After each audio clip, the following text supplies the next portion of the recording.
After all this, like, you're you're either winning or going home. I don't know. I ain't trying to go on vacation yet.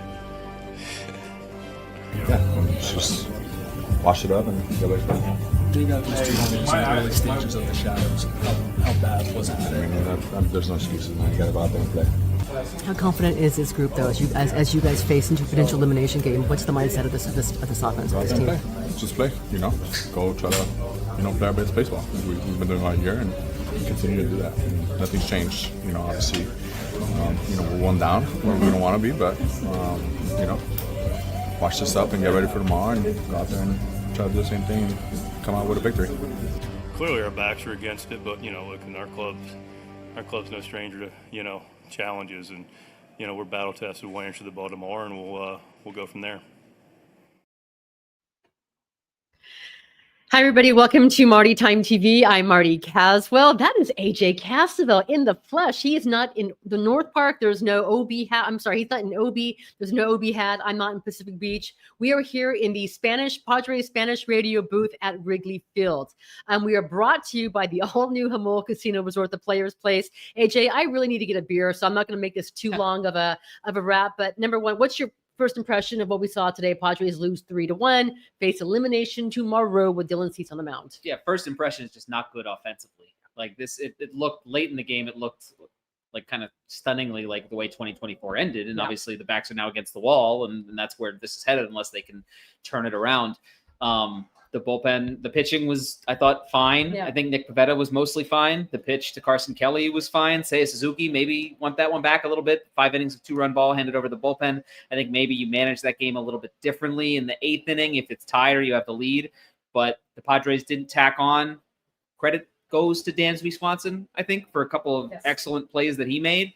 But like after, I guess, they got into the Cubs bullpen and there were shadows and there were excuses and there are reasons to think that like it's going to be a challenge against these Cubs relievers who aren't the Padres bullpen, but are still pretty darn good. Yes. All of that aside, like the offense just needs to be better. They need to get a guy on third base and get him in. They need to put more traffic on the bases in the later innings. And the offense was not good enough today. If the Padres don't figure a way to go ahead and turn this thing around tomorrow, how much time will be spent this offseason dissecting? And by the way, it was Jackson Merrill's decision to bunt in the 4th inning. Yeah. Okay, that's what he said. That's what Mike Schultz said. That's what Jackson Merrill said. I know, listen, the manager's always going to take some heat when something doesn't go, but why? But what do you think of the decision of one of the best hitters the Padres have, Merrill, to bunt in that decision and give away an out? Yeah, it was Jackson's decision, but it is also kind of the ethos of the Padres that they lead the league in sacrifice bunts by a mile. And it has been productive at times this year. There are times where the game does call for that. And like, we can't know what the hitter is experiencing in the box. We can't know if, like Jackson Merrill said, he wasn't feeling particularly comfortable against Boyd. Granted, like, even though he wasn't feeling comfortable, he still had a bloop double in I think it was the 2nd inning, and then scored the first run. So like things can still happen at the plate if you don't bunt. Like you can look at that moment because it's one of the controllables. Like Ryan O'Hearn did what he was supposed to do offensively and then got robbed by Dansby Swanson twice. You can't control that. You can't control the plays that the opposing team makes when you have good at-bats. You can control what you choose to do in situations strategically. And just for me, the way Jackson Merrill has swung it and the way he's turned in really quality at-bats against lefties, even when he's looked overmatched. Like there have been times where first 2 strikes, Jackson Merrill swings and misses a couple times against a left-hander, and I'm kind of convinced that he looks a little overmatched, and then he goes the opposite way and gets a single, or he bloops a double into right field like he did today. Like that's what I think I want to see in that spot, because you're trying to scratch and claw across runs, it being the postseason, but you're also maybe just more of the emphasis needs to be on you're also not trying to give up outs. Like you only get so many of these. There's 27 of them left for the Padres. Yep. You set yourself up to have Xander Bogaerts at the plate, who I thought took awesome at bats today. He was the best looking Padre at the plate today. But after Bogaerts, you have 3 straight lefties against Matthew Boyd. So I didn't love it in the situation. I also think like another takeaway from today is like missing Ramon Laureano is really big. It was glaring today when the lineup came out. Yeah, and it's too bad because he took such good at bats like in the time down the stretch, and he would be perfect for this series. Like I think there might be series where you don't miss him as much because you don't have a team loaded with left-handed starters and with lefty relievers. And I like not having him was glaring. I think there are ways the Padres could combat that going forward if you want to get into like when we start getting into game 2. I do want to get into that. Absolutely, Yeah. huge. It's interesting. I'm just like so fascinated by what the Cubs are doing tomorrow with an opener with Andrew Kittredge. I haven't read too much into like our Cubs writer just left. I wanted to ask him like what they're going to do. Okay. Is Imanaga going to follow Kittredge or are they going to go bullpen game? I don't know. But if Imanaga is following Kittredge is a righty, Imanaga is a lefty. You assume Imanaga would go twice through the lineup and then or 1.5 times through the lineup and face those lefties twice. I think the Padres could combat that by moving one of those lefties up in the order. Like Ryan O'Hearn took good at-bats today. I know Bogarts also took good at-bats, but if you bat O'Hearn 5th and you don't have 3 straight lefties, then you can't do what the Cubs did today, which is bring in Drew Pomerantz for 3 guys and have them all be lefties.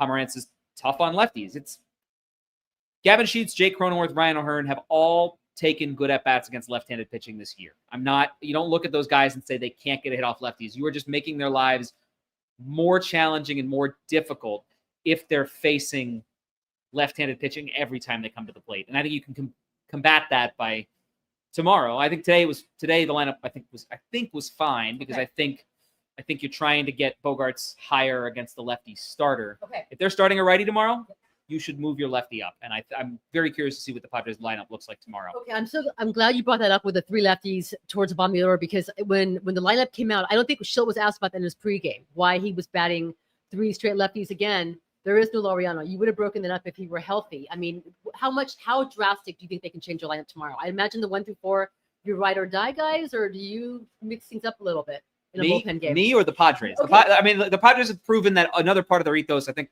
along with some of the small ball they play, is that like they don't change things up. They are very even keeled, and to their credit, they have been very good responding to losses this season. So I don't think they would change up the top 4. Okay. I don't think there's too much to shake up, and I think the question marks with those 3 lefties in a row is, and this is where the Laureano injury kills you, is who do you put there? Do you put Jose Iglesias there? Do you put Bryce Johnson there? I think you can make arguments for both a little bit, but they're not your best hitters in those spots.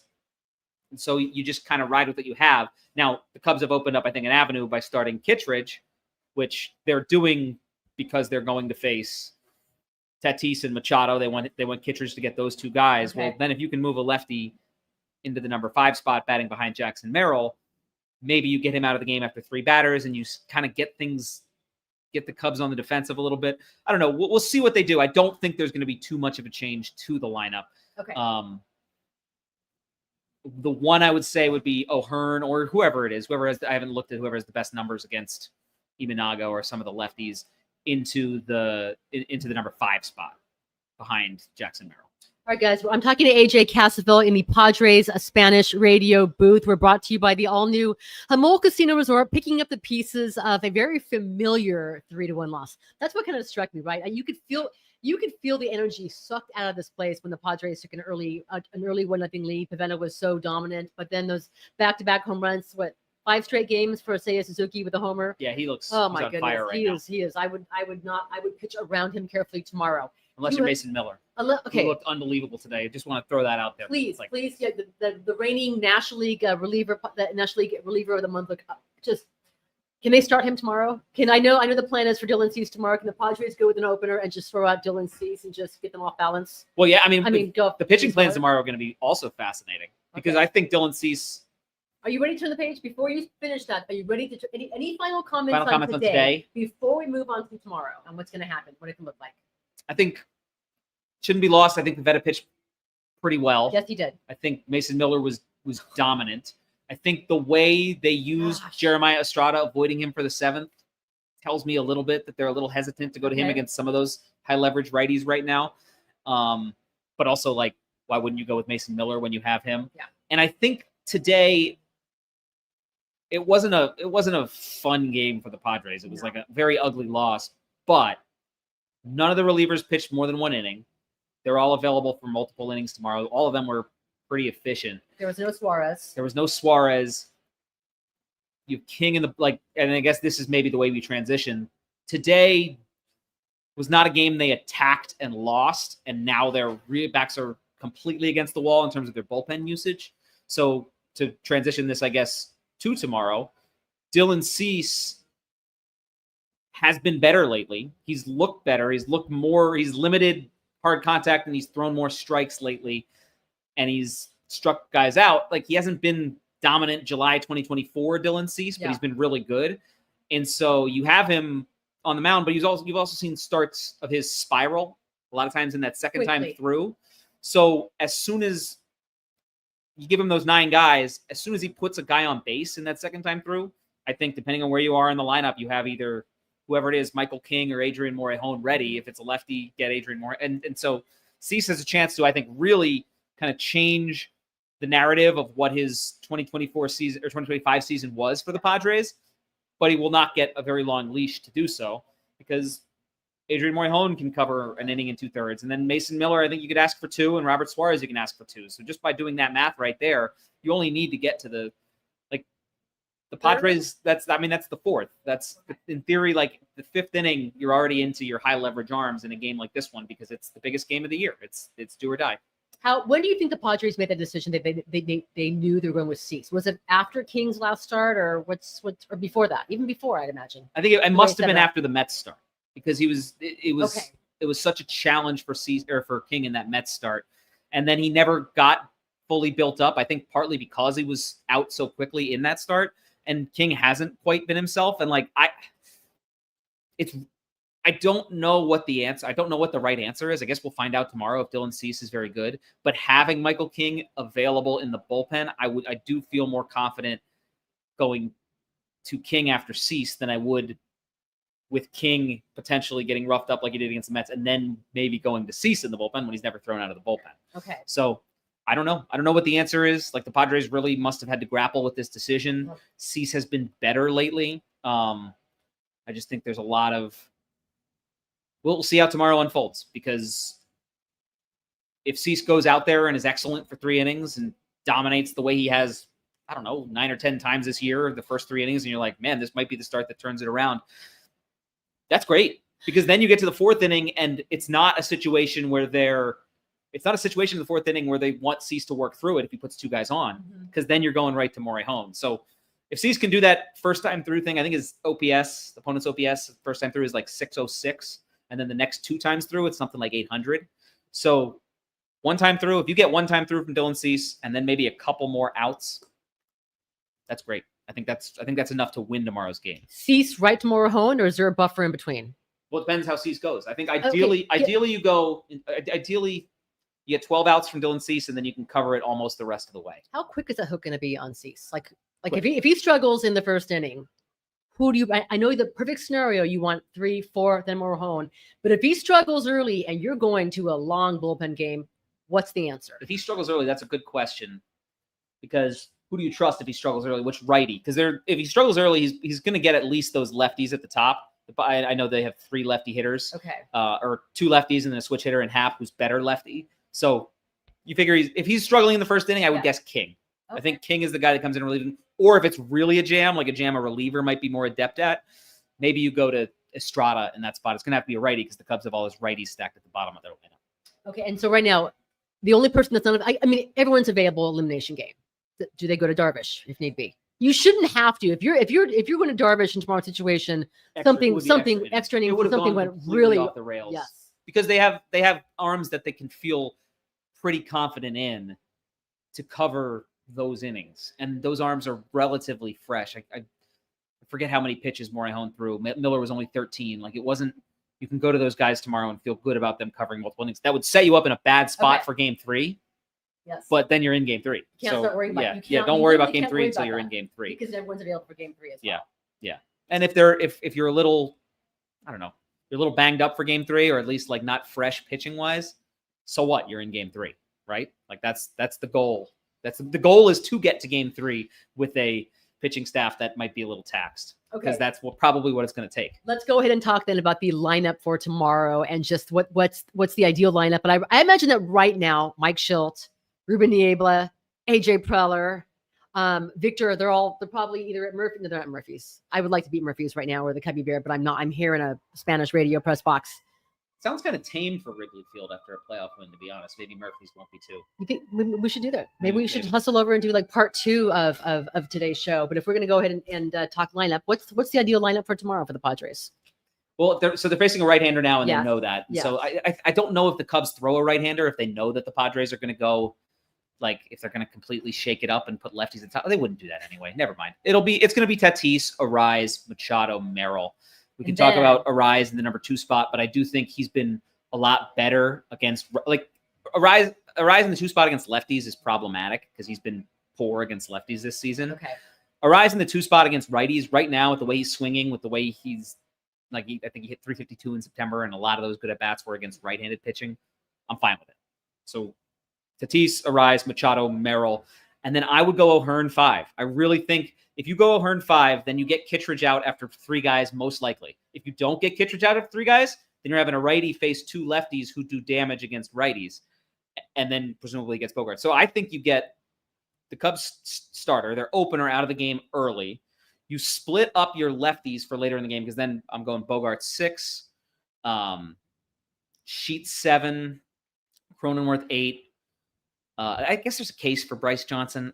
I don't think I would. I think Gavin Sheets his at-bats are too good, even against left-handed pitching. And then for me, 9. And I think what that does is that lefty lane is just so, I don't want to say easy, but it's just so easy to look at that lineup and say, here's where the Cubs are going to go to Drew Pomerantz or whichever lefty they have in relief, and here's where they're going to go to their righties until they get to Brad Keller. And you can change that up by going, it's a lot of lefties. And that's all. That's just going to be the issue since Laureano's hurt. It's just going to be an issue unless you want to start Jose Iglesias or Bryce Johnson, which I don't. I think the other guys are better hitters. I think you don't want to do that. In which case, if you go 2 lefties, then Bogarts, then 2 lefties, then instead of that lefty reliever just getting to face 3 straight lefties and take him out of the game, you start to make Craig Counsell have to make decisions. You start to get Xander Bogaerts really favorable matchups, which I want right now, given how well he's swinging the bat. And it just gets a little bit trickier, but it's always going to be tricky right now, unfortunately, because Laureano's hurt.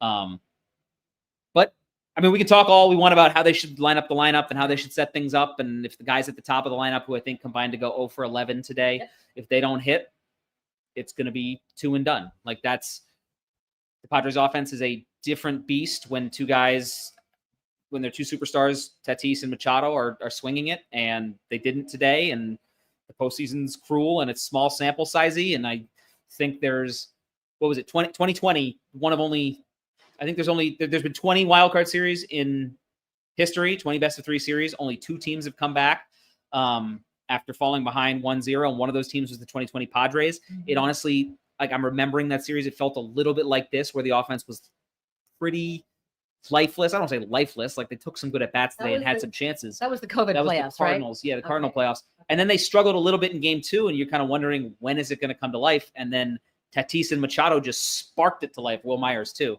Just sparked it to life in that game, too. And they were just awesome the rest of the way in that series. Like, they need something like that tomorrow, and we'll see if they get it, because it's if they don't, it's probably their season. I can already hear people on threads on Blue Sky screaming for Luis Camposano. I'm just going to say this right now, okay? I think we've wasted a lot of energy talking about Luis Camposano. I think the only way he's in this game is something bad happens to Fermin, and hopefully that doesn't happen. I would imagine. I think Schill made it pretty clear who he wants as the backup, and that's Martin Maldonado. But if they get out of this round, how confident are the Padres that Diaz is ready to return if they can get there? Everything I'm hearing is that they're very confident, but obliques are really tricky. I think they're confident. I also think it's to the point where they might just not risk it. Pivetta was really good today with Freddie Fermin. Like, you might as well run Fermin out there, and then maybe if you need to, have Diaz and use him in the second round. Obviously, these are questions for, like, if they get there. It's a big loss. It's a big loss. I mean, like, because Freddie Fermin's been pretty good. He took some good at-bats today. He had that hit. And you know what? He, like, for a number 9 hitter, like, the at-bats he takes and the way he fights, and, like, I really like it down there in the number 9 spot. You see, this is tricky because it's, again, where the Laureano things comes into play. I don't want to harp on this too much, but it's, again, why it's such a big loss, because if you have Ramon Laureano and then you have Gavin Sheets or O'Hearn coming off the bench, then you pinch hit for Fermin, and then you deal with catching after that. It's a perfect spot to do so. The Padres don't have that flexibility anymore. I'm not pinch hitting for Freddie Fermin right now necessarily, unless it's like the matchup is obvious with Will Wagner. Probably not doing it with Luis Camposano. He hasn't been up. Fermin's at bats are good enough for me. I don't want to go to Martin Maldonado or Luis Camposano right now to catch a couple innings because I think Fermin's been good enough. So I think Fermin's the guy. I don't know how much, and I think these guys that they have out there are also the guys. So I don't know how much bench we're going to see in this series other than if the Padres get a lead going to Bryce Johnson in left field. Right. For defensive purposes, and that's going to be it. Yeah. I have to ask this question. What's the Padres' sense of urgency going into an elimination game? Listen, that comment, okay, that was that for those of you who are watching, that was the exchange that when Manny Machado just got very, very salty when asked about urgency. I'm sorry, but that's an obvious question. It's amplified urgency. You hear all the players in that locker room today talking about we've got to win, we've got to win, we've got to win. And do you want to address that? Because I'm sorry, there are sometimes you have to ask these questions. Sure. In Manny's defense, he's made it very clear how he feels about urgency. Like he doesn't, and he's going to be a Hall of Famer. Like he doesn't play baseball with urgency because that's what works for him. Like he plays it steady and calm. And so like, I think he doesn't like the word urgency. He has made that clear before. I use the word urgency kind of without realizing that I was saying it. I would have liked to have used not that word so I could have gotten a real answer from him, knowing that he probably wouldn't have liked the word urgency. Then again, like he doesn't feel that way. A lot of other guys do feel that way. Some people thrive trying to play with urgency. Manny plays the game at his pace and is clearly very good at it. And so, yeah, I just think we've used urgency with him before and he hasn't liked it. And so I think it's fair.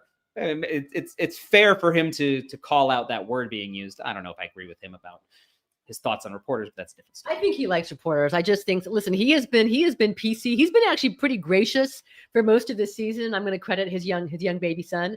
That's the reason. But no, I think Manny's had enough of us. All right, AJ Cassavell, I am not done with you. I expect at least one more appearance if the Padres don't get out of tomorrow. But if they do not advance, what is the story going to be on the 2025 Padres? Probably why their offense never became what it should have. And I think there's injuries. And they'll be back. Like this offense, you look at it, pretty much everyone's back minus Arise and O'Hearn, but like you can almost set the starting 9 for opening day next year. But really? but Wyatt never quite clicked. And then the question is like, what do they do with pitching? And I don't know, not to get too far into the offseason right now, but like Dylan Cease has a chance to completely rewrite this narrative on his Padres tenure tomorrow. Because if he doesn't, I think his tenure will be remembered for like the what could have been. Yeah. With going back to game 4 last season, game 1 last season in the NLDS. Game 4 was a little bit of tough. I still think starting him at short rest was a tough spot to put him in, and I don't find as much fault with him for that one. No, but he did it too, which and some pitchers would have done that. I guess we'll see tomorrow because there will be lots of questions this offseason about the pitching staff and about where they go. They managed to deal with questions in season this year. I think they're pretty good at finding pitching. So like maybe they can figure that out, but like who knows? Hopefully that's a problem maybe for another day down the road because the offense needs to do more than what it did. Because if the offense struggles again tomorrow after what happened in game 4 and after what happened in game 5 of the NLDS last year, it becomes this streak of innings where the Padres have scored X number of runs in the postseason, and that's just a sour way to enter the offseason, and it's a sour way to enter the 2026 season, knowing that like you're probably going to be defined by how you play in October, which is how it works. Yep. But this offense needs to show something tomorrow. I think they have a chance to. I think it'll be not easier, but Matthew, today was, I think, the tougher matchup.